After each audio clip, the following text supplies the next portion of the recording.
How y'all doing? It's hot out here. But I have a confession to make.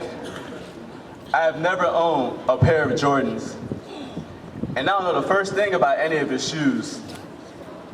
But after the shock of this statement, you'll be relieved to hear that I still walk with my tongue out through empty streets filled with prejudice.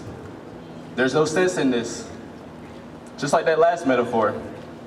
I always get the side eye when I can't identify the difference between the 3s and the 4s. So I thought about buying a poster to study daily. Or maybe I rob all the banks because I want to be as fresh as Prince William. I've never been to Philly, but I imagine they kill a man over his shoes and leave the rest of them up to fate. I heard somewhere they call that depth over designer. Nah, I'd rather walk to Montana with my shoe knowledge as thin as French crepes. Huh? Sometimes I feel like a vulture in a room full of eagles.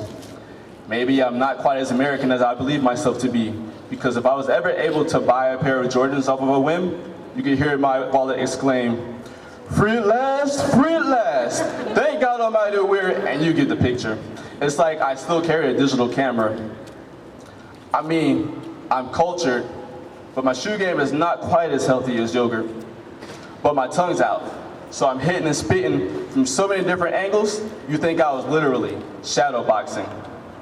I want to rock 36 chambers, that's 9 hearts, beating with anticipation for my next line, as the audience asks for entrance into my clan. If you've ever judged me, that's terrible, but I'll spare you the purple Chuck rant. That man will speak for hours without remembering to breathe. I almost bought a pair of the Fire Reds one summer. I really meant to. It was like I was buying a ticket into proper cultural recognition. In my mind, groupies would line the streets from Neptune and treat me like Pharrell. But man, look, I could walk the streets barefoot and still carry more charisma on my baby toe than your whole persona. But don't make me do that, because that's unsanitary. What I'm trying to say is, the shoes don't make the man. But when I do wear shoes, I walk with my tongue out. Thank you.